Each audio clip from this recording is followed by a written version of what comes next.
Hey, what's up, y'all? Welcome back to my YouTube channel, CAC in the Spotlight. Hit the like button, subscribe, leave a comment, and share this video.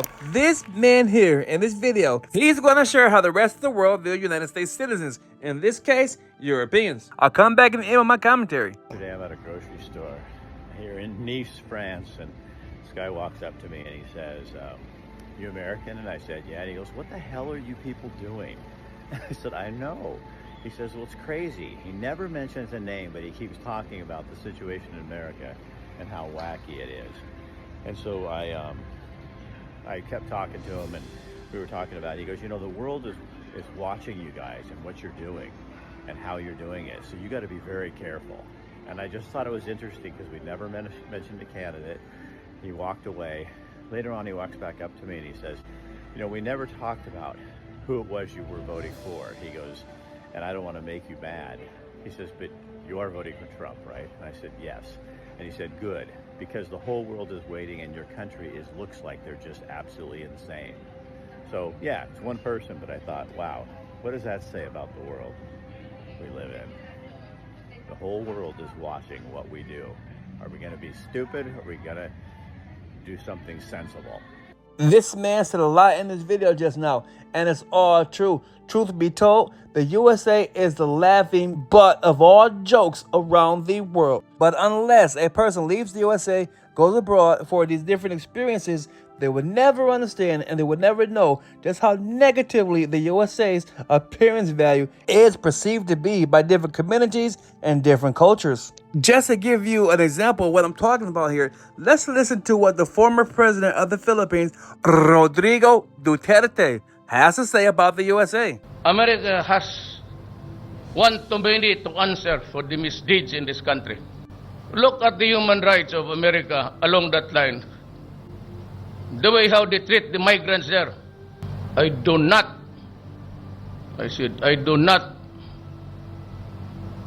kneel down before anybody else except the Filipino in Quiapo walking in misery and in extreme poverty and hunger. The campaign against drug will continue. Maraming mamatay dyan. Plenty will be killed until the last pusher is out of the streets.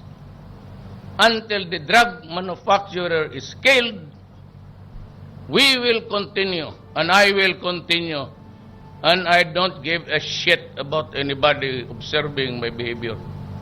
So y'all just heard what Duterte had to say in this video. During his time in the office, he had an iron fist approach because his primary purpose was to eliminate those who are trafficking drugs in the Philippines, because the Philippines is one country in Southeast Asia that is suffering massive poverty, and those who are selling drugs, they are doing nothing positive for their communities. And in his effort to clean up the Philippines, Duterte made it lawfully acceptable for police officers to execute and exterminate anybody who was caught in the act of soliciting drugs or even consuming drugs. And in response to what Duterte put in place, our president, Barack Obama, he has something to say. We recognize the significant burden that the drug trade plays not just in the Philippines but around the world, and fighting narco trafficking is tough.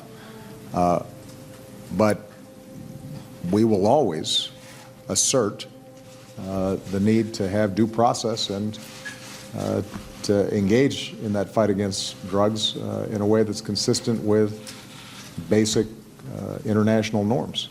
While Duterte is trying to clean up the Philippines and eradicate drugs from the streets, Barack Obama is trying to go to the Philippines and preach to them about how to do things with fair due process. You can look at Duterte's response to Barack Obama as saying this: clean up your own backyard before you fly way over here trying to tell us what to do. Y'all got your own problems to deal with. Don't come trying to solve ours. Because of our politicians and those who lead our country, United States citizens have the reputation of being arrogant hypocrites all over the world. If there is a country that has committed unspeakable atrocities in the world, it is the United States of America.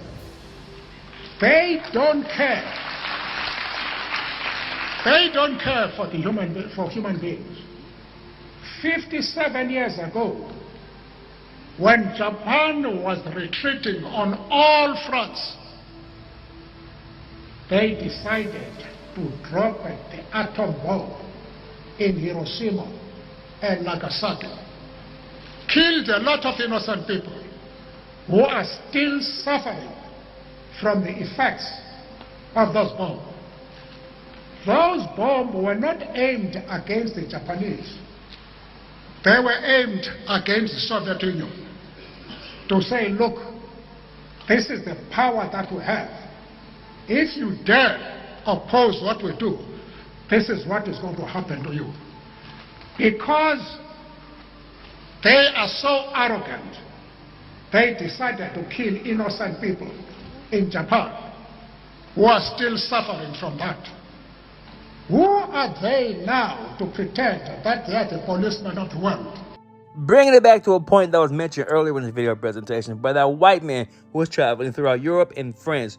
The whole world pays attention to what the United States is doing and has done in the past. And because this year we will be voting for a new president, Kamala Harris or Donald Trump, the whole world is paying attention to what we are doing. So it's very important that we get it right this time. Because right now, if you look at the Biden-Harris administration, it's a complete disaster and the whole world is suffering because of it.